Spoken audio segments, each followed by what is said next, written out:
नमस्कार प्रिय विद्यार्थियों, मैं ऑफिसर सभी का न्यूटन विजय मंदिर ऑनलाइन क्लास में सभी का स्वागत करता हूं। तो आज प्यारे बच्चे, आज अपने चैप्टर पढ़ेंगे खरपतवार के बारे में। 2 चैप्टर कंप्लीट कर चुके हैं, तीसरा चैप्टर आज अपने करेंगे जिसका नाम है खरपतवार, जिसको अपने कहते हैं वीड कहते हैं।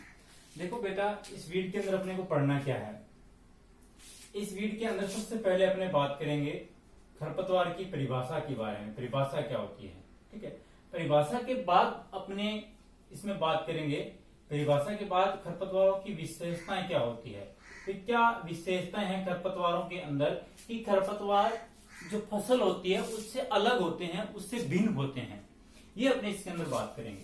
तीसरी जो अपने बात करेंगे इसी टॉपिक के अंदर जो बात करेंगे अपने इसकी हानि की बात करेंगे। खरपतवारों की क्या हानि है, खरपतवारों के लाभ क्या है और खरपतवारों का वर्गीकरण क्या है, क्लासिफिकेशन क्या है। अब देखो, खरपतवारों से क्या हानि हो सकती है फसल को, खरपतवारों को क्या हानि क्या लाभ हो सकता है, खरपतवार का वर्गीकरण क्या है, कौन कौन से खरपतवार पाए जाते हैं, किस प्रकार के खरपतवार पाए जाते हैं, इस सब के बारे में बात करेंगे। इसके बाद में अपने करेंगे इसका खरपतवारों का नियंत्रण पढ़ेंगे। इसके अंदर हम खरपतवार जो फसल के अंदर फैल चुके हैं, जो उनका हानि होती है फसलों को, उसका नियंत्रण कैसे करेंगे। नियंत्रण के अंदर अपने 3 प्रकार का नियंत्रण पढ़ेंगे। एक अपने रासायनिक नियंत्रण पढ़ेंगे, केमिकल जो कंट्रोल कहते हैं उसको कहेंगे, वो पढ़ेंगे अपने। उसके बाद में अपने जैविक बायोलॉजिकल नियंत्रण क्या किया जा सकता है।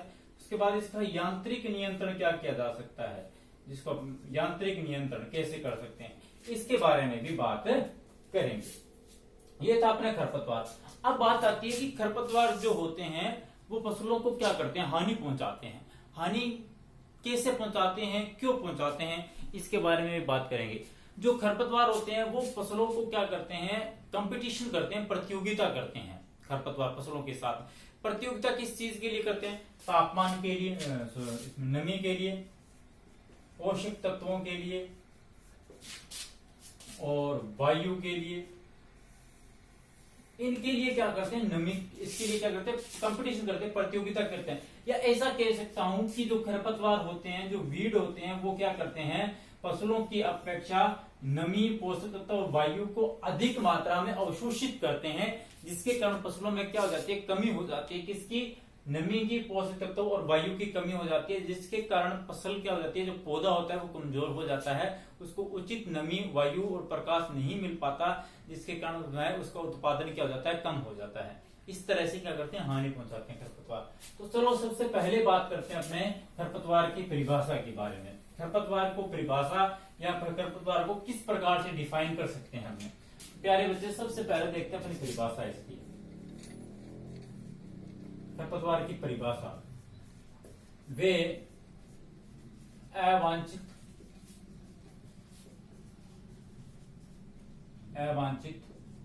पौधे जो फसलों को लाभ की अपेक्षा हानि पहुंचाते हैं, क्या कहलाते हैं, खरपतवार कहलाते हैं। अवांछित का मतलब क्या है, देखो इस परिभाषा को समझने की कोशिश करो। अवांछित मतलब बिना इच्छा के, जिसको अपने नहीं उगाना चाहते, वो पौधे भी फसलों में उग जाते हैं, उनको क्या करते हैं, अपने वो पौधे होते हैं उनको क्या कहते हैं, खरपतवार कहते हैं। साथ ही फसलों को वो है लाभ की अपेक्षा क्या करते हैं, हानि पहुंचाते हैं। उन पौधों को क्या कहा जाता है, खरपतवार कहा जाता है। आई बात समझ में, खरपतवार किसको कहते हैं, रटने की जरूरत नहीं है, याद करो आप, समझो ये क्या कह रही है परिभाषा।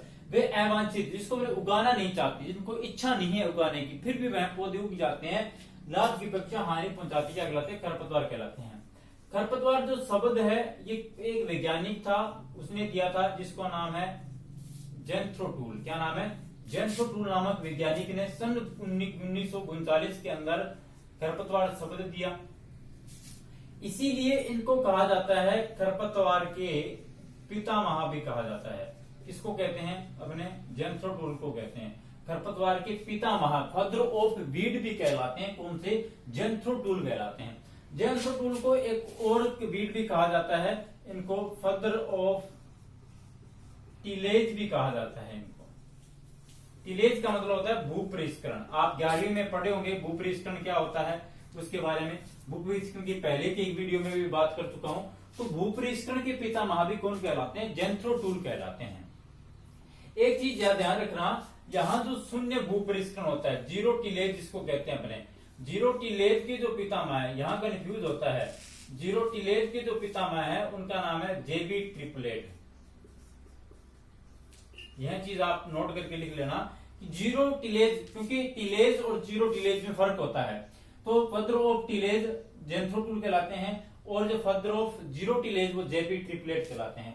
इन्हीं के बारे में थोड़ी सी और बात करते हैं अपने जेंथ्रोटूल के बारे में। इन्होंने एक बुक लिखी थी, जेंथ्रोटूल की एक बुक लिखी गई है, उस बुक का नाम है एच का मतलब होता है हॉर्स होइंग हस्बेंड्री। इसका पूरा नाम है हॉर्स होइंग हस्बेंड्री नामक बुक भी जो लिखी गई है वो किसने लिखी है, जेंथ्रोटूल ने लिखी है। आई बच्चा बात समझ में। तो जेंथ्रोटूल की बातें, खरपतवार के बारे में अपने बात की, वे अवांछित पौधे जो फसलों को अपेक्षा, लाभ की अपेक्षा क्या करते हैं, हानि पहुंचाते हैं, वो क्या कहलाते हैं, खरपतवार कहलाते हैं। फिर अपने की जेंथ्रोटूल शब्द, जो खरपतवार शब्द दिया वो जेंथ्रोटूल ने दिया, कब दिया, 1939 में दिया। इसीलिए इन जेंथ्रोटूल को खरपतवार के पितामह भी कहते हैं। फादर ऑफ टिलेज भी किसको कहा जाता है, जेंथ्रोटूल को कहलाता है। इन्होंने एक बुक लिखी एच जिसका नाम है हॉर्स, ट्रिपल एच भी कह सकते हैं, हॉर्स होइंग हस्बेंड्री नामक बुक जो लिखी गई है, उनके लेखक भी कौन है, जेंथ्रोटूल है। ठीक है, ये बुक भी उनके द्वारा लिखी गई है। ये थी जेंथ्रोटूल के बारे बातें। फिर अपने बात करते हैं थोड़ा सा खरपतवार की, और अगर बात करें तो खरपतवार की बात करें तो खरपतवार में एक बात और ध्यान रखना कि सभी जो खरपतवार के पौधे होते हैं वो C4 पादप होते हैं। खरपतवार में कोई भी पादप C3 पादप नहीं पाया जाता। सभी खरपतवार क्या कहलाते हैं, सभी खरपतवार क्या होते हैं, C4 पादप होते हैं, C4 पादप होते हैं। सभी खरपतवार क्या होते हैं, C4 पादप होते हैं। ये आप विशेष ध्यान रखना। इनमें C3 कोई भी पादप नहीं पाया जाता, ठीक है ना, C3 पादप नहीं होता इसके अंदर, C4 पादप होते हैं। C4 आप सभी भी जानते हो कि जो प्रकाश संश्लेषण की क्रिया है उसमें प्रथम स्थायी उत्पाद 4 कार्बन वाला अगर OAA ऑक्जेलिक एसिटिक एसिड बनता है वह C4 पादप कहलाते हैं। ठीक है, ये थी C4 पादप। अब बात करते हैं विशेषताओं के बारे में। क्या विशेषताएं हैं खरपतवार की, विशेषताएं क्या है, विशेषताओं से यहाँ कोई तात्पर्य है कि क्या इनमें खूबी पाई जाती है या इनमें क्या ऐसा गुण पाया जाता है या इसमें कौन सी क्वालिटी पाई जाती है कि यह फसल जो होती है उससे अलग होते हैं, ये अपनी विशेषता है। तो विशेषताओं में सबसे पहले अपने देखते हैं, यहां नंबर 1 विशेषताओं की बात करें, अधिक बीज उत्पादन क्षमता। अधिक बीज उत्पादन क्षमता पाई जाती है किसकी, खरपतवारों की। तो खरपतवार में अधिक बीज उत्पादन क्षमता जो पाई जाती है, सबसे पहले अपने देखते हैं यहाँ पर एक खरपतवार आता है, उसका नाम है गाजर घास। गाजर घास का जो एक पौधा होता है, एक पौधे के अंदर जो बीज उत्पन्न होते हैं वो बीज होते हैं 16,000 प्रति पौधा। एक पौधे के अंदर कितने बीज उत्पादित करता है, 16,000। जबकि फसल का कोई भी पौधा, एक पौधा 16,000 बीज उत्पादन नहीं करता है। ठीक है, नहीं सॉरी, गाजर घास 5,000, अमर बेल 16,000 प्रति पौधा, कथुआ 72,000 प्रति पौधा,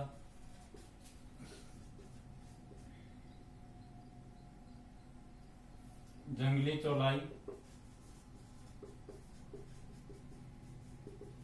1,96,000 प्रति पौधा। क्या करते हैं, बीजों का उत्पादन करते हैं।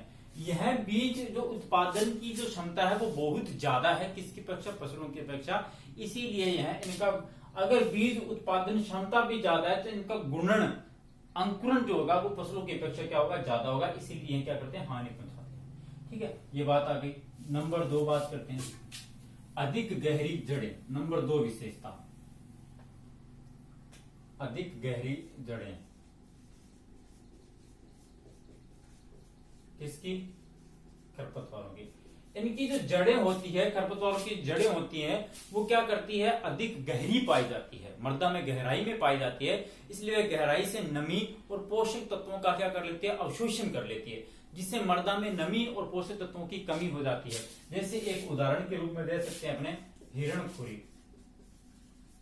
हिरणखुरी की जो जड़ें होती है वो 4 से 6 मीटर गहरी होती है। ठीक है। नंबर 3, बीज आवरण भी पाया जाता है। किसके ऊपर? जो खरपतवार के बीज होते हैं उनके ऊपर आवरण पाया जाता है, जिसके कारण यह क्या करते हैं, जो पशु होते हैं उनसे अपने आप में क्या करते हैं, सुरक्षा कर लेते हैं। जैसे अपने बीज आवरण की बात करें तो अपने उसमें कह सकते हैं, क्या नाम है इसका, गोखरू, सत्यानाशी,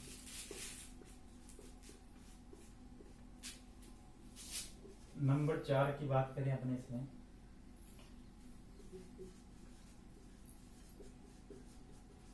समस्याग्रस्त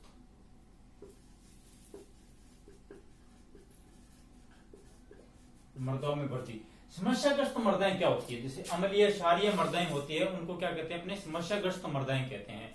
जो अम्लीय हो या क्षारीय हो या लवणीय भूमि हो, समस्याग्रस्त, उन मृदाओं में भी खरपतवार आसानी से उग जाते हैं, जिसके कारण क्या होती है, इनकी समस्याएं पैदा हो जाती है। जैसे अपने बात करें गाजर घास, ऐसा खरपतवार जो समस्याग्रस्त मृदाओं में उगता है। और अपने कांस, ये भी क्या होता है, समस्याग्रस्त मृदाओं में पैदा हो जाता है, जबकि फसलें पैसा नहीं कर पाती। ठीक है, ये थे इसके विशेषताएं। एक दो और विशेषताओं की बात करते हैं अपने इसी की।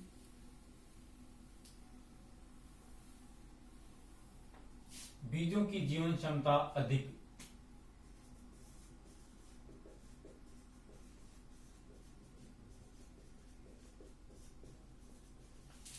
जो खरपतवार के जो बीज होते हैं, इनकी जीवन क्षमता भी क्या पाई जाती है, अधिक पाई जाती है। जीवन क्षमता से तात्पर्य है कि कुछ साल अगर भूमि में इसके बीज पड़े रहें तो भी क्या हो जाते हैं, अंकुरित हो जाते हैं, जबकि फसल के बीज अंकुरित नहीं होते। जैसे अगर बात करें मोथा का बीज, मोथा का बीज 20 वर्ष तक भूमि में पड़ा रहे उसके बाद भी अंकुरित हो जाता है।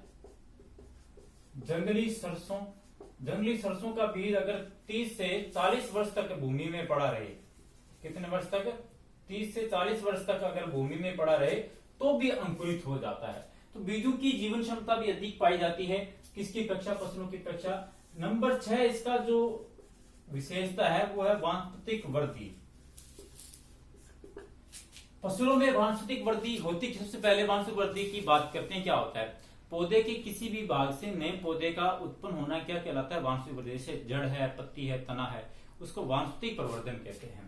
ठीक है, तो वानस्पतिक प्रवृत्ति खरपतवारों में पाई जाती है, फसलों में नहीं पाई जाती। जैसे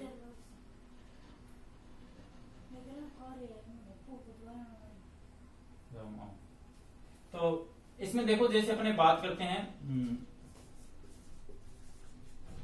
धूप घास का जो प्रवर्धन होता है वो रनर्स द्वारा होता है। कांस का प्रवर्धन जो होता है वो राइजोम द्वारा होता है।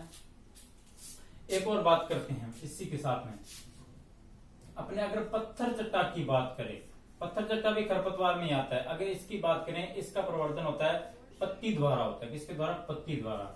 एक और उदाहरण की बात करता हूं,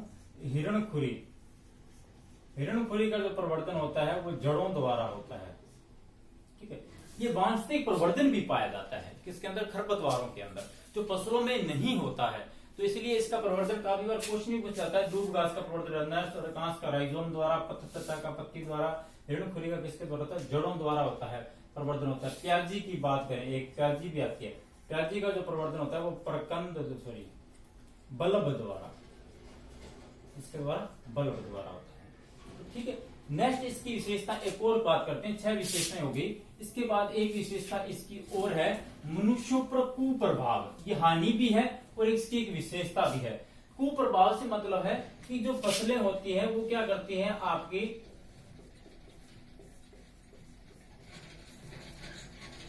कुप्रभाव इफेक्ट डालते हैं। पौधे खरपतवार जो होते हैं तो साइड इफेक्ट डालते हैं किस पर, अपने मनुष्यों के ऊपर, जबकि फसलें नहीं डालती। नंबर 1 अगर बात करें तो कौन सा घास, कांग्रेस घास। या इसका अपने कह सकते हैं इसको गाजर घास भी कहते हैं। इंग्लिश में इसका वैज्ञानिक नाम होता है पार्थेनियम स्पीसीज। गाजर घास या पार्थेनियम स्पीसीज होता है, इसके अंदर एक विषैला तत्व पाया जाता है जिसका नाम है पार्थेनियम तत्व। ये क्या करता है, मनुष्यों में एलर्जी या चर्म रोग पैदा कर देता है।